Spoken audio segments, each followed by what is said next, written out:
My name is Cassandra Reed, and at 28 years old, I discovered that being the difficult sister meant I wasn't even worthy of an invitation to my own sister's wedding. For 2 years, I watched from the sidelines as my family celebrated her perfect romance with the charming doctor everyone adored, while they painted me as the jealous, unstable sibling who couldn't be trusted around such a joyous occasion. Then, 3 days after the ceremony, I was excluded from. A single photograph appeared on social media that made my blood run cold and revealed a truth so horrifying that it would shatter our family forever. Before we dive back in, let us know in the comments where you're watching from.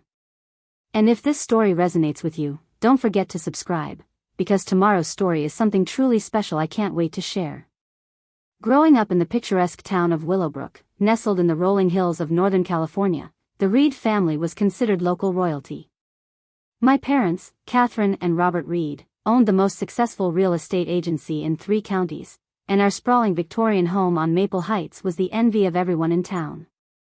From the outside, we looked like the perfect American family, successful parents, 2 beautiful daughters, and enough money to make any dream come true. But perfection, I learned early, was a performance that required strict adherence to the script. My older sister, Natalie, was born to play the starring role. 3 years my senior, she glided through life with an effortless grace that made everything look easy. Straight A's came naturally, along with the lead in every school play, homecoming queen crown, and a full scholarship to Stanford University. Natalie never had to try, success simply gravitated toward her like iron filings to a magnet. I, on the other hand, was the square peg that refused to fit into the round holes my parents had carefully constructed for us. Where Natalie was diplomatic, I was direct. Where she was agreeable, I asked uncomfortable questions. Where she smoothed over family tensions, I had the audacity to point them out. "Why can't you be more like your sister?" became the soundtrack of my childhood, echoing through family dinners, parent-teacher conferences, and every family gathering where comparisons were inevitable. My mother would say it with that particular tone of exasperation reserved for disappointing children, while my father would simply shake his head in frustration. It wasn't that I was a bad kid, I just operated differently. While Natalie memorized what teachers wanted to hear and regurgitated it perfectly, I challenged assumptions and questioned authority. When our family's housekeeper, Mrs. Torres, mentioned that her son couldn't afford his college textbooks, I organized a fundraiser at school. When I discovered that the local nursing home was understaffed and residents were being neglected, I started a volunteer program. But these acts of service were dismissed as making trouble or being dramatic by my parents, who valued reputation over righteousness. The fault lines in our family became more pronounced during my teenage years. Natalie breezed through high school, dated the captain of the football team, and was accepted to Stanford's pre-med program with full honors. Meanwhile, I was getting suspended for organizing protests about the school's discriminatory dress code and challenging our history teacher's whitewashed curriculum. "Cassandra, you need to learn to pick your battles," my mother would lecture me after each incident. "Not everything is a crusade. But some things should be," I would reply, which only deepened her frustration.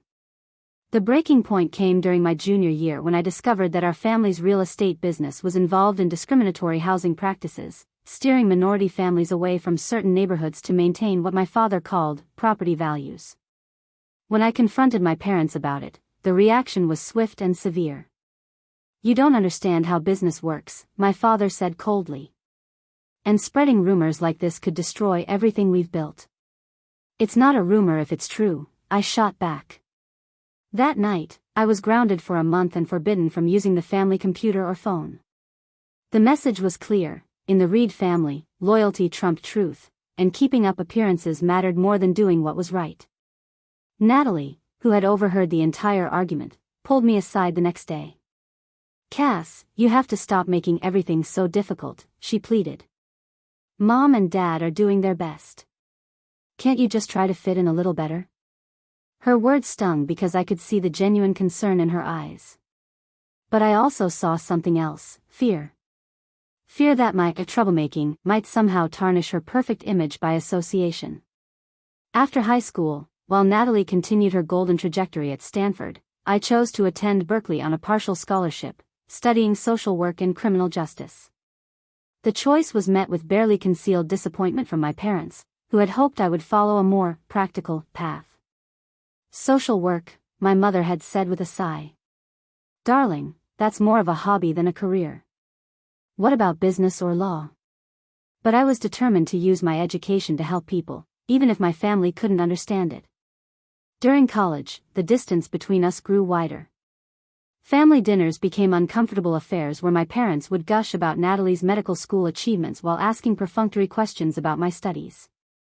It took a lot of care and time to prepare and narrate this for you, so if you're enjoying it, a quick subscribe really helps and means the world to us. Alright, let's get back to it. The real shift happened when Natalie started dating Dr. Jonathan Ashworth during her residency. Handsome, charming, and from a wealthy family in San Francisco, he was everything my parents had dreamed of in a son-in-law. Jonathan was smooth and confident, always saying the right thing and bringing expensive gifts to family gatherings. Finally, my mother said after meeting him for the first time, someone who can give Natalie the life she deserves. Something about Jonathan immediately set me on edge, though I couldn't pinpoint exactly what it was. Maybe it was the way he monopolized conversations, or how his compliments to Natalie often came with subtle put-downs. Maybe it was how his charming smile never quite reached his eyes, or how he seemed to be performing rather than just being himself. But whenever I tried to express my concerns, my family's reaction was swift and dismissive. "You're just jealous," my mother would say. "Jonathan is a successful doctor from a good family. What more could we want for Natalie?" "It's not about what he has," I would protest. "It's about how he treats her." "He treats her like a princess," my father would counter. "Maybe you should focus on finding someone instead of criticizing your sister's choices." As their relationship progressed, my role in the family became increasingly marginalized. Jonathan subtly encouraged this isolation, making comments about how some people just can't be happy for others, and how negative energy could be toxic to a relationship. The final straw came 8 months ago, when I witnessed something that chilled me to the bone, but when I tried to speak up about it, I became the villain in my family's story, setting the stage for the devastating revelation that was still to come. Have you ever tried to warn someone about a person they loved, only to have them turn against you instead? Share your experience in the comments below, and don't forget to subscribe for the rest of this shocking story. The incident that changed everything happened on a rainy Thursday evening in March, 8 months before Natalie's wedding. I had driven down from my apartment in Oakland to Willowbrook for what was supposed to be a casual family dinner. Natalie and Jonathan were visiting from San Francisco, and my parents had insisted that we all needed to spend more quality time together as a family. I arrived early, hoping to help my mother with dinner preparations and maybe have a few minutes alone with Natalie. We used to be close, despite our differences, and I missed the sister who used to sneak into my room for late-night conversations about everything and nothing. But as Jonathan's influence grew stronger, those moments became increasingly rare. Walking up the familiar stone pathway to our family home, I could hear voices coming from the kitchen window. The conversation stopped abruptly when I knocked on the front door, and Jonathan answered with that practiced smile that never felt genuine. "Cassie," he said, using the nickname I'd specifically asked him not to use. Come in, come in. Natalie's just helping your mom with the salad." Something in his tone immediately put me on alert. There was a forced cheerfulness that felt performative, and I noticed he was blocking the doorway slightly, as if controlling my entry into my own family home. "Thanks," I said, stepping around him. "Where is everyone?" "Kitchen," he replied, but his hand briefly touched my shoulder in a way that made my skin crawl. "Your sister's been so excited to see you."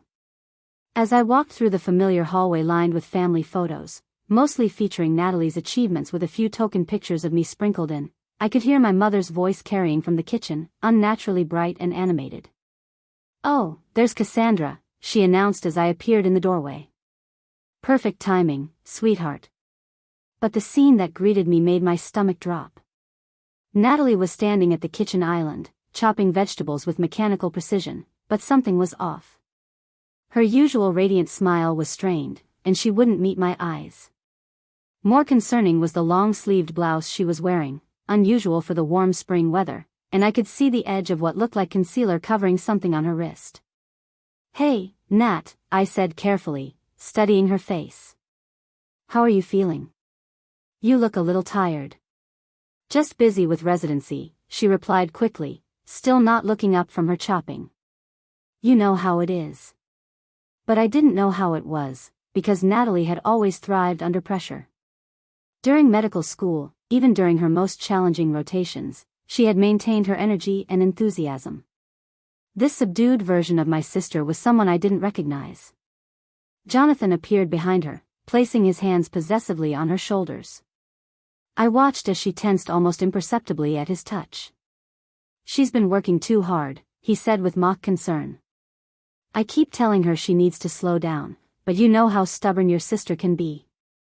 The way he said, stubborn, carried an edge that made my protective instincts flare.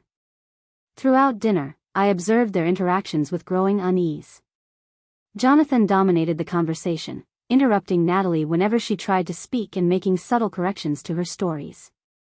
Actually, honey, it wasn't Tuesday, he said when she mentioned a funny incident from the hospital.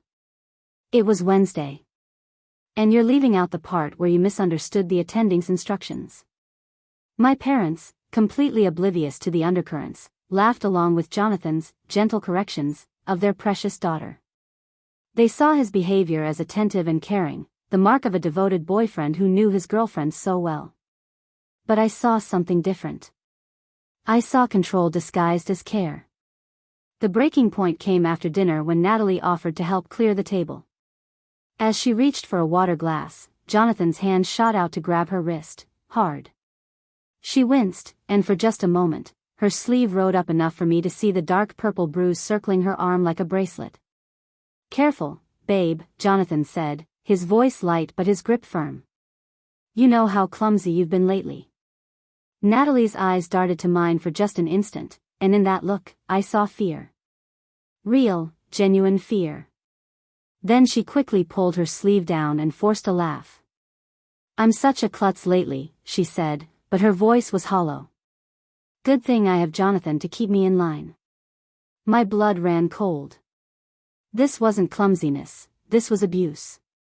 And worse, it was happening right in front of our parents, who were so blinded by Jonathan's charm and status that they couldn't see the truth sitting at their own dinner table. I excused myself to the bathroom, but instead found myself in the hallway, trying to process what I'd witnessed.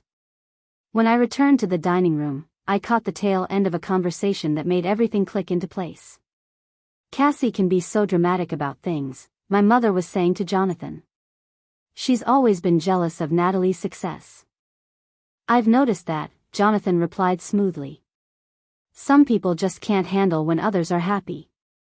It's actually quite toxic for Natalie's well-being to be around that kind of negative energy. They were talking about me. More specifically, they were laying the groundwork to discredit anything I might say about what I'd observed.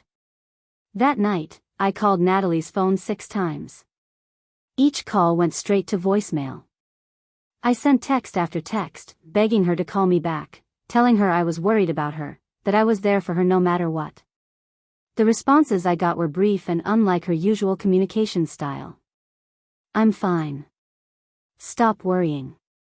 Everything is perfect with Jonathan. You're being paranoid. But I knew those weren't her words. The phrasing, the coldness, it all had Jonathan's fingerprints on it. Over the following weeks, I tried everything I could think of to reach my sister. I showed up at the hospital where she worked, only to be told she was too busy to see visitors. I called my parents, expressing my concerns, which resulted in a furious phone call from my father. Cassandra, enough, he said, his voice sharper than I'd ever heard it. Jonathan came to me very concerned about your behavior. He thinks you might need professional help for these jealous delusions you're having. Dad, I saw bruises. You saw nothing, he interrupted. You saw what your jealous mind wanted to see. Jonathan is a doctor, for God's sake. He would never hurt anyone, especially not Natalie. And frankly, your attempts to sabotage their relationship are becoming embarrassing. The family united against me with a swiftness that took my breath away. My mother called to tell me that my accusations were hurting Natalie and that I needed to get help before I destroyed the family. Natalie herself sent a cold email telling me to stop spreading lies about Jonathan and that my behavior was unacceptable. But the email felt wrong, the language too formal, the tone too harsh. It was as if someone else had dictated it, or at minimum heavily influenced its content. Within a month, I found myself completely cut off from my family.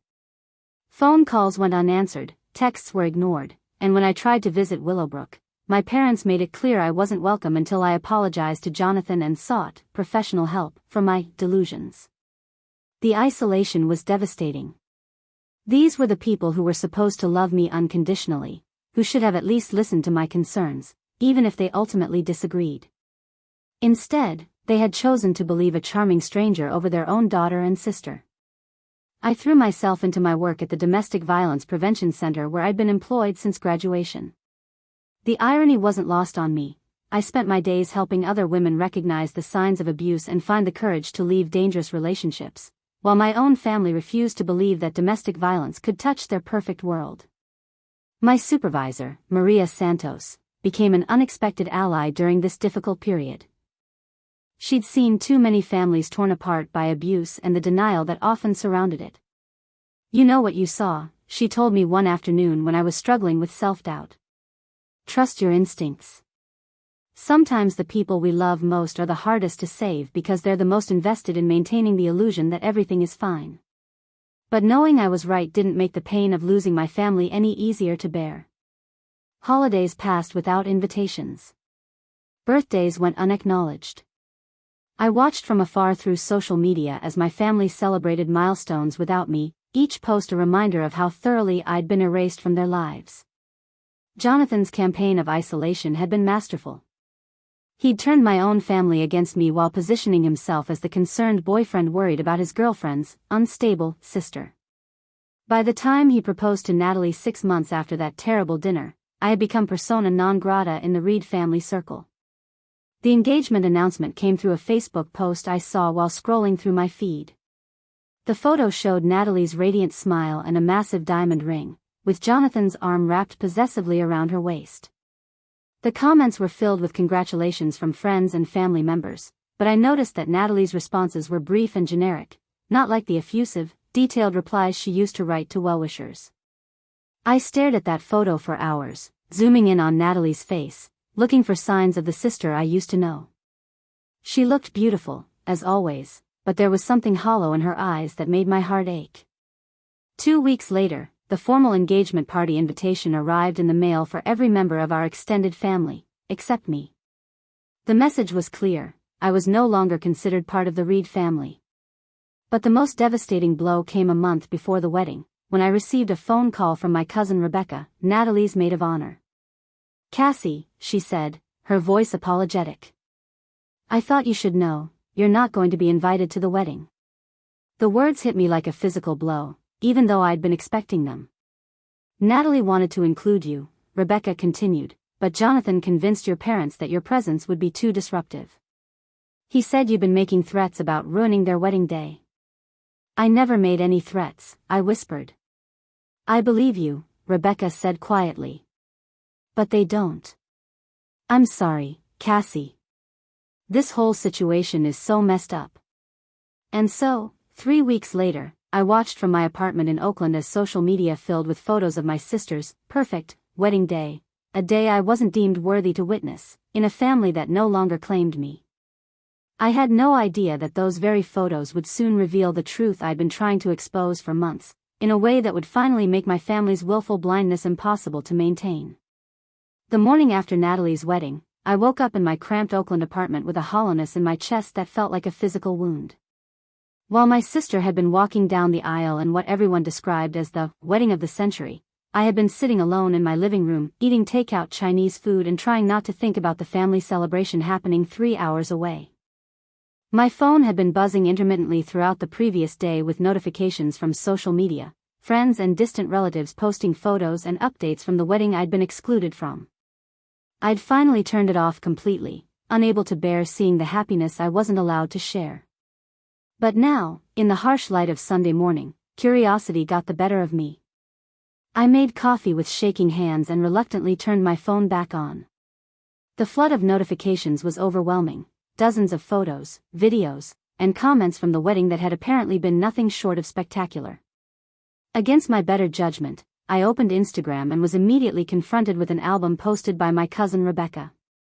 The photos were stunning. Natalie looked absolutely radiant in a flowing ivory gown that had probably cost more than my annual rent. The venue was decorated with thousands of white roses and twinkling lights, and Jonathan looked every inch the handsome, successful groom my parents had always dreamed of for their daughter.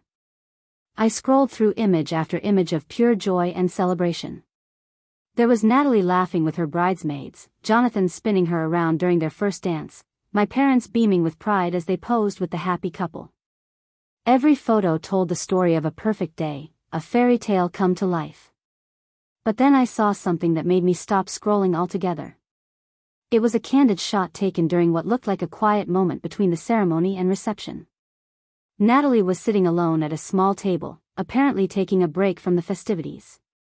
She was looking down at her bouquet, and her expression was completely unguarded, and utterly heartbroken. The photographer had captured something raw and real that the posed photos had missed entirely. This wasn't the radiant bride from the other pictures. This was a woman who looked exhausted, scared, and profoundly sad on what should have been the happiest day of her life. I zoomed in on the photo, studying every detail of my sister's face. The makeup couldn't quite hide the dark circles under her eyes, and there was a tension in her shoulders that spoke of someone carrying an enormous burden. Most telling of all, her left hand was positioned in a way that seemed protective, almost as if she was unconsciously shielding herself from something. My training at the Domestic Violence Center had taught me to recognize these subtle signs, the body language of someone living in constant vigilance. But seeing it in my own sister, captured in what should have been a moment of pure joy, made my stomach turn. I screenshot the photo and spent the next hour analyzing every pixel, but the more I looked, the more certain I became that something was terribly wrong. This wasn't wedding day nerves or exhaustion from months of planning. This was the face of a woman trapped in a situation she couldn't escape. Over the next few days, more photos trickled onto social media from various wedding guests. I found myself obsessively checking for new posts, searching for any additional clues about what was really happening in my sister's marriage. Most of the pictures reinforced the narrative of perfect happiness, Jonathan and Natalie cutting the cake, sharing champagne toasts, dancing with family members. But occasionally, I'd spot something that didn't fit the fairy tale. In one photo taken during the reception, I could see Jonathan's hand gripping Natalie's arm as they posed with guests, his fingers pressed so deeply into her flesh that they left visible indentations through her dress. In another, captured during their first dance, his mouth was close to her ear in what looked romantic from a distance, but Natalie's expression suggested he was saying something that upset her. The most disturbing image came from a video posted by one of Jonathan's medical school friends. It was just a few seconds of footage from the reception, showing the couple at their sweetheart table. Jonathan was laughing with someone off camera while Natalie sat beside him, perfectly still and silent. When she reached for her water glass, he immediately grabbed her wrist, the same controlling gesture I'd witnessed at my parents' house months earlier. But this time, the camera caught what happened next. Jonathan's grip tightened visibly, and Natalie's face contorted in pain for just a moment before she quickly composed herself and forced a smile. It happened so fast that most people would have missed it entirely, but I'd been looking for exactly these kinds of signs. I must have watched that 3-second clip 100 times, each viewing confirming what I'd suspected all along. My sister was being abused, and her wedding day, the day that was supposed to represent the beginning of her happily ever after, had been just another stage for Jonathan's performance of the perfect husband. The hardest part was having no one to share these observations with. My family had made it clear that any concerns I raised about Jonathan would be dismissed as jealousy or mental instability. My friends, while supportive, didn't know Natalie well enough to understand the significance of what I was seeing. And my colleagues at the Domestic Violence Center, despite their expertise, could only offer general advice about how to help someone who wasn't ready to accept help. I found myself falling into a dark spiral of helplessness and rage. Every night, I'd lie awake thinking about my sister, wondering what her new life as Mrs. Ashworth was really like behind closed doors. During the day, I threw myself into work with an intensity that bordered on obsession, helping other victims find safety and support while being completely powerless to help the person I loved most. 3 weeks after the wedding, I made a decision that I knew my family would see as another betrayal, but that I couldn't live with myself if I didn't try. I created a fake email account and sent a carefully worded message to Natalie's personal email address, one I hoped Jonathan wouldn't have access to. Nat, I wrote, I know you probably don't want to hear from me, and I understand if you delete this without reading it. But I need you to know that I love you, and if you ever need help, for any reason, at any time, I'm here. No questions asked, no judgment. Just love and support. Your sister always, Cassie. The response came faster than I'd expected, but it wasn't what I'd hoped for. Within hours, my phone was ringing with a furious call from my mother. How dare you contact Natalie after everything that's happened, she screamed into the phone. Jonathan showed us your email, and frankly, we're all concerned about your mental state. You're harassing a newlywed couple, Cassandra. This has to stop. I just wanted her to know I'm here if she needs me, I said weakly. She doesn't need you, my mother replied coldly. She has a husband now, a man who loves and protects her. Unlike some people, Jonathan actually wants what's best for Natalie. The call ended with another ultimatum: stay away from Natalie completely, or face potential legal action for harassment. I was effectively banned not just from family gatherings, but from any contact with my sister whatsoever. The months that followed were the loneliest of my life. I watched from afar as social media posts showed snippets of Natalie and Jonathan's married life, fancy dinners, weekend getaways, professional achievements. To the outside world, they looked like the perfect power couple, living an enviable life of success and happiness. But I noticed things others didn't. Natalie's posts became less frequent and more generic. Her comments on other people's photos grew shorter and more formal. Most telling of all, she stopped posting the spontaneous, genuine content that had always been her hallmark, the silly selfies, the random thoughts, the candid moments that revealed her true personality. It was as if the real Natalie was slowly disappearing, being replaced by a carefully curated version of herself that fit Jonathan's image of the perfect doctor's wife. During this period, I started seeing a therapist, partly because I genuinely needed support to cope with the isolation and grief of losing my family, but also because I wanted an objective professional opinion about what I'd observed. Dr. Patricia Mullen specialized in family trauma and had extensive experience with domestic violence cases. Trust your instincts, she told me during one of our sessions. You know your sister better than anyone. If something feels wrong, it probably is. But you also need to accept that you can't save someone who isn't ready to be saved. So I just do nothing? I asked, frustrated. You do what you're doing, she replied. You stay available, you stay supportive, and you stay prepared. When she's ready, if she's ready, she'll need someone who believes her and can help her get to safety. But you can't force that moment to happen. It was practical advice, but it didn't make the waiting any easier. Every day that passed was another day my sister remained trapped in what I was increasingly certain was an abusive marriage, while our entire family remained willfully blind to her suffering. I had no way of knowing that the moment Dr. Mullins had described was coming sooner than I expected, triggered by a single photograph that would finally reveal the truth in a way that even my family couldn't ignore or explain away. But first, I would have to endure months more of isolation, watching my sister's life unfold from a distance and hoping that when the time came, I would be strong enough and prepared enough to help her find her way back to safety. The photograph that changed everything appeared on a Tuesday morning in November, exactly 8 months after Natalie's wedding. I was sitting in my cubicle at the Domestic Violence Prevention Center, reviewing case files and trying to focus on the work that had become my lifeline during the darkest period of my isolation from my family. My phone buzzed with a notification from Facebook. Someone had tagged me in a post. This was unusual, since most of my family had either unfriended me or blocked me entirely after the wedding incident.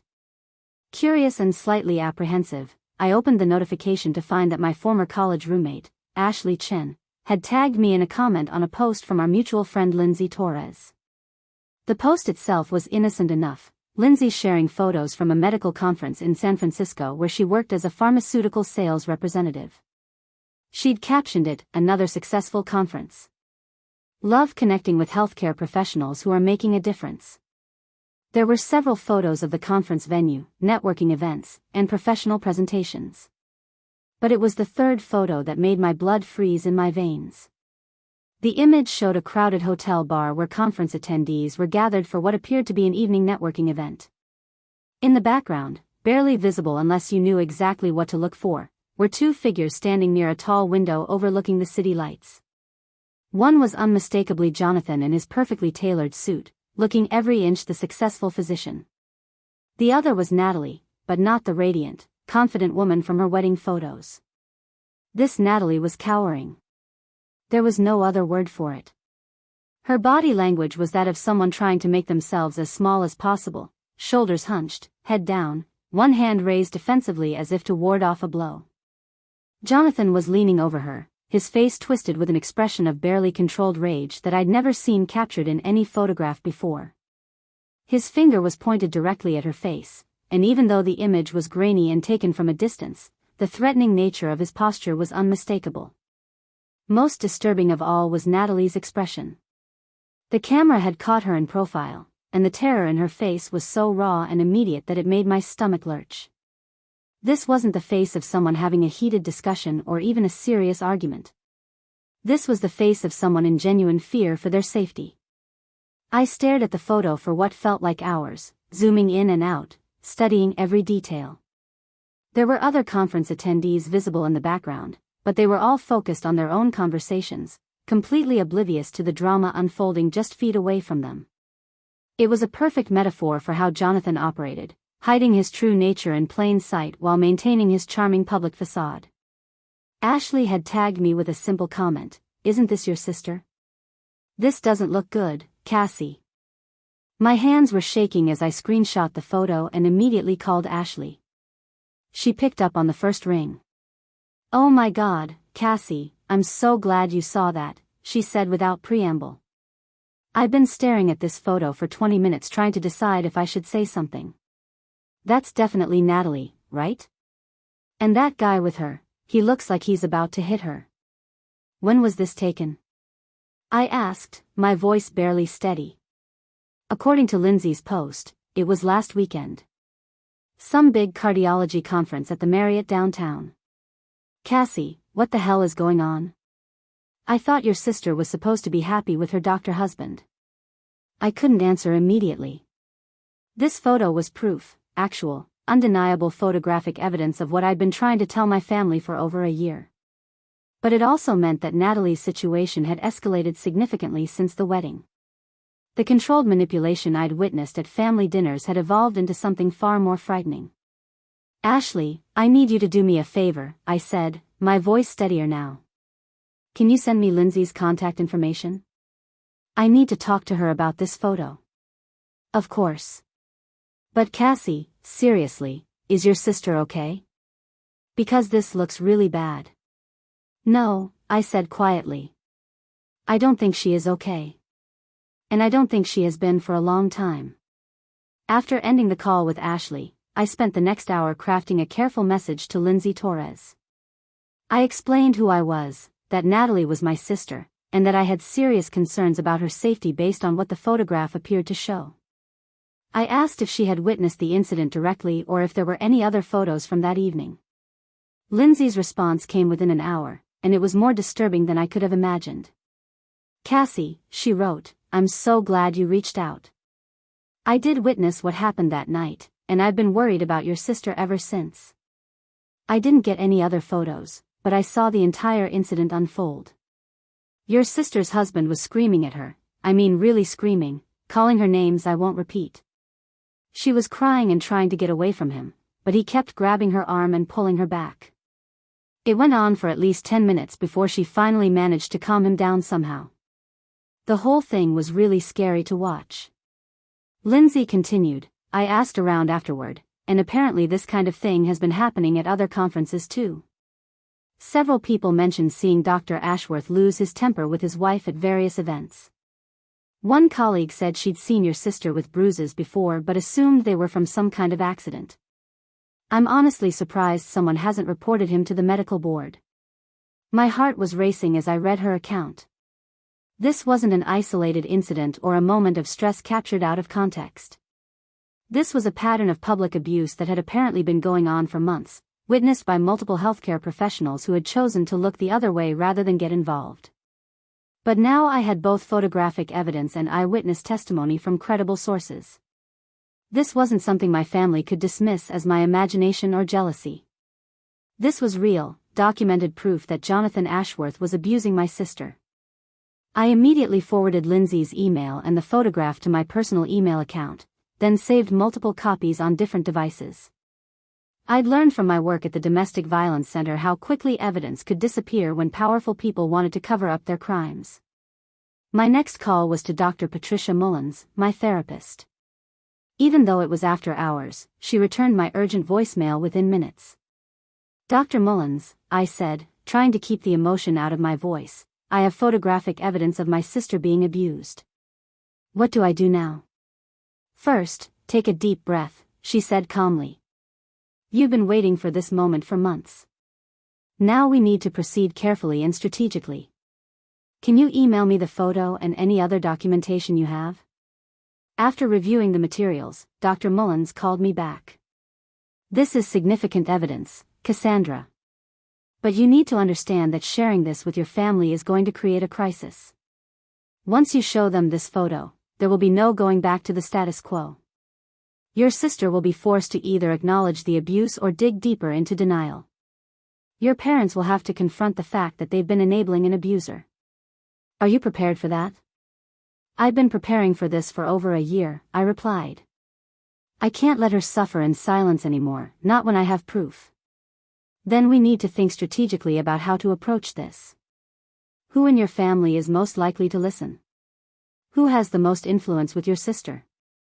The answer came to me immediately. My cousin Rebecca. She was Natalie's maid of honor, and she's the only one who ever expressed any doubt about the situation. If I can convince her, she might be able to help me reach Natalie. Dr. Mullins agreed this was the best approach. Start with Rebecca. Show her the evidence, get her support, and then decide together how to present this to the rest of your family. And Cassandra, be prepared for this to get worse before it gets better. Abuse victims often initially deny or minimize evidence, even when it's undeniable. Your sister may not thank you for this, at least not at first. That evening, I called Rebecca. She answered on the third ring, and I could hear the surprise in her voice when she realized it was me. "Cassie? Is everything okay? I haven't heard from you in months." "Rebecca, I need to see you. Tonight, if possible. It's about Natalie, and it's urgent." There was a long pause. "Cassie, you know I can't get involved in whatever is going on between you and your family. The wedding thing was already complicated enough." "I have a photograph," I interrupted. "A photograph of Jonathan threatening Natalie at a medical conference. She looks terrified, Rebecca. And I have an eyewitness account of him verbally and physically abusing her in public." Another long silence. "Then, send me the photo. Right now." I texted her the image and waited. When my phone rang 2 minutes later, Rebecca's voice was shaken. "Oh my God," she whispered. "Oh my God, Cassie. This is real, isn't it? Everything you've been trying to tell us, this is really happening." "Yes," I said simply. "And I think it's getting worse. Rebecca, I need your help to reach her.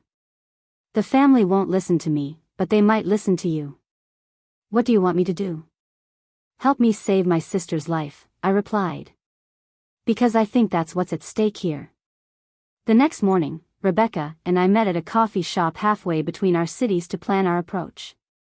She brought her laptop and showed me something that made my heart sink even further. Recent photos from Natalie's social media accounts that showed subtle but unmistakable signs of abuse when you knew what to look for. "I've been blind," Rebecca said, staring at an image of Natalie at a hospital fundraiser, her makeup slightly heavier than usual around her left eye. "We've all been blind. How did we miss this?" "Because he's good at what he does," I replied. "And because you all wanted to believe in the fairy tale." We decided that Rebecca would call my parents and request an emergency family meeting, claiming she had urgent information about Natalie's well-being.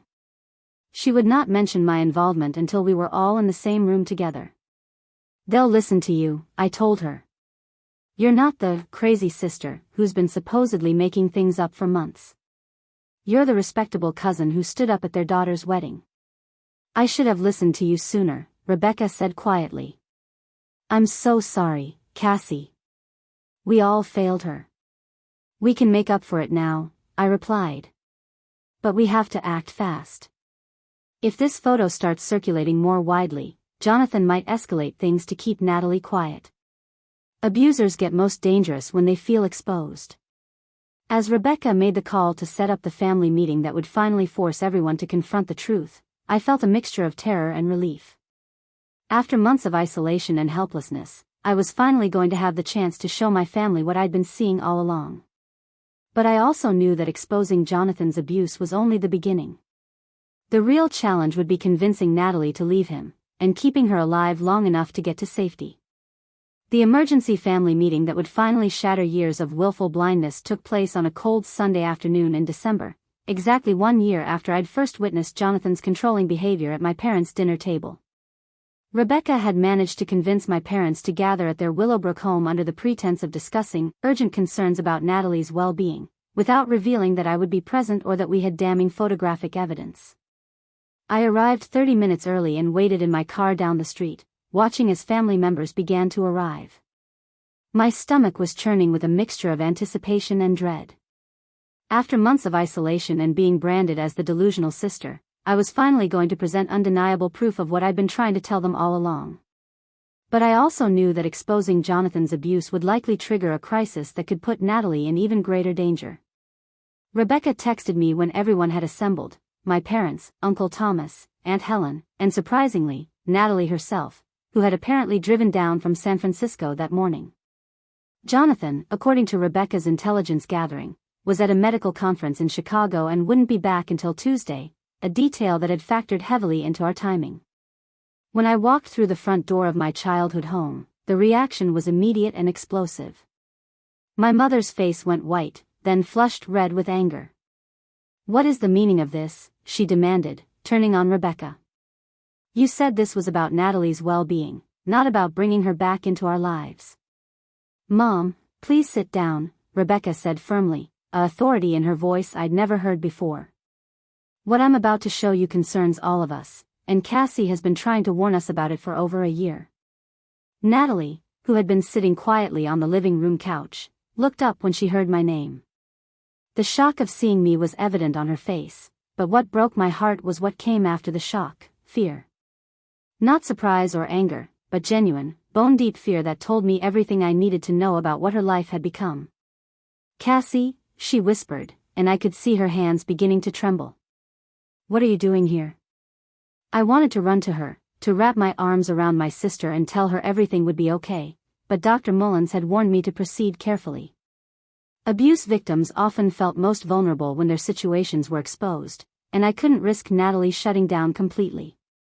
I'm here because I love you, I said simply, meeting her eyes across the room. And because I'm worried about you. My father, who had been standing by the fireplace looking uncomfortable and confused, finally spoke up. Rebecca, I think you owe us an explanation. We agreed to this meeting because you said there were concerns about Natalie, but bringing Cassandra here feels like an ambush.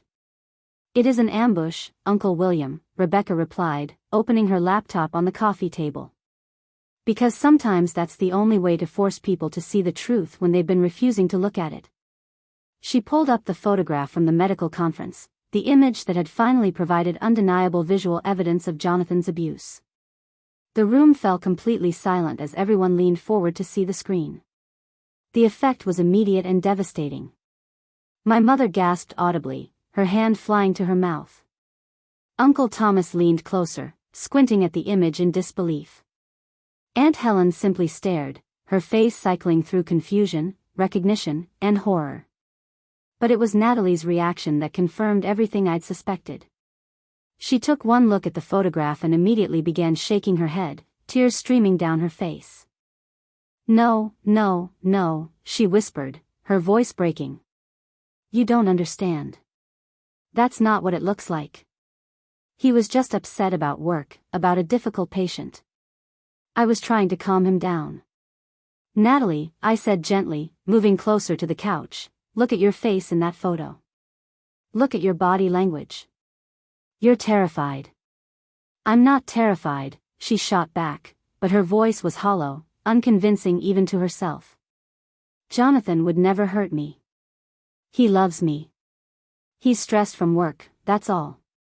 Being a cardiologist is incredibly demanding. Stressed enough to scream at you in public? Rebecca interjected, reading from Lindsay Torres's email on her phone. This is an eyewitness account from someone who saw the whole thing, Nat. He was calling you names, grabbing you, making you cry. Other people saw this happen. My mother, who had been staring at the photograph in stunned silence, finally spoke.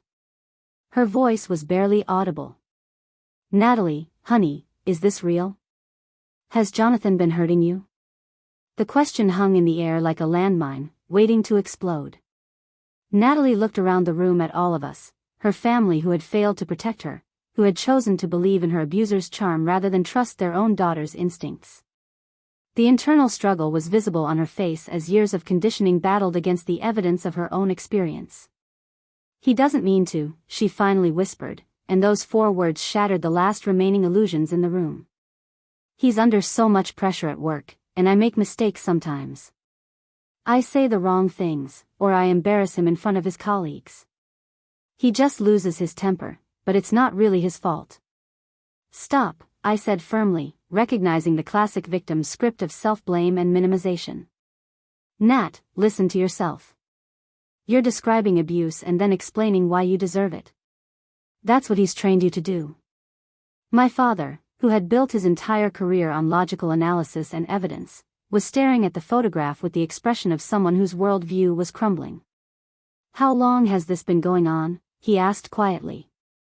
Natalie's composure finally broke completely. Through sobs that seemed to come from the deepest part of her soul, the truth poured out. The controlling behavior that had started subtly during their engagement. The isolation from friends and family that had been framed as protecting their relationship. The verbal abuse that had escalated to pushing, then slapping, then full-blown physical violence that left her covering bruises with makeup and long sleeves. He says no one will believe me if I tell, she cried. He says I'm lucky that someone like him wants to be with someone like me. He says my family already thinks I'm weak and stupid, and if they knew the truth about what I really am, they'd be disgusted with me. The manipulation was breathtaking in its sophistication. Jonathan had systematically destroyed Natalie's self-worth while simultaneously convincing her that her family had already judged her as worthless. He'd isolated her so completely that she believed she had no one to turn to, nowhere to go. We failed you, my mother said, tears streaming down her face as she moved to sit beside Natalie on the couch. We chose to believe him over you, over Cassie who was trying to warn us. We failed you completely. Uncle Thomas, who had been quietly processing everything, suddenly looked up with alarm. Where does Jonathan think you are right now? I told him I was visiting my college friend Sarah in Berkeley, Natalie replied. He calls to check on me every few hours when I'm away. I'm supposed to call him back at 4 o'clock. I checked my watch. It was already 3:30, and I could see panic beginning to set in on Natalie's face as the deadline approached. What happens if you don't call? Rebecca asked gently. He gets angry, Natalie said simply. Really angry. And when I get home. She didn't finish the sentence, but we all understood. Dr. Mullins had warned me that this moment would be critical. Once an abuser's control was exposed and threatened, they often escalated their violence dramatically. Natalie was now at the most dangerous point she'd been in throughout the entire relationship. You don't have to go home, I said urgently. Nat, you can stay here, or come with me to Oakland.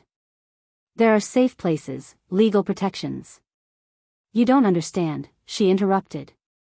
If I don't go home, if I don't call him, he'll come looking for me. And when he finds me. The terror in her voice was absolute. My father, ever the attorney, was already thinking strategically. We need to document everything, the photograph, the witness statements, any medical records of injuries. We can get a restraining order, press charges. Dad, no. Natalie said desperately. You can't call the police. He has connections everywhere in the medical community. He says he can ruin me, make sure I never work as a doctor again. And his family has money for lawyers. Then we fight back, Aunt Helen said fiercely. We protect you the way we should have been protecting you all along. But I could see the calculation in Natalie's eyes, the learned helplessness that made escape seem impossible even when help was offered. She'd been systematically trained to believe that resistance would only make things worse, that her only survival strategy was compliance and appeasement. I need to think, she said finally. I need time to figure out what to do. There isn't time, I said gently but firmly. Nat, he's going to notice that something's changed. The fact that you're asking questions, thinking independently, abusers can sense that shift. You're not going to be able to hide this revelation from him. My phone buzzed with a text from Dr. Mullins, who had been standing by for updates. Local domestic violence shelter has space available. Say the word and I'll make the call. I showed Natalie the text.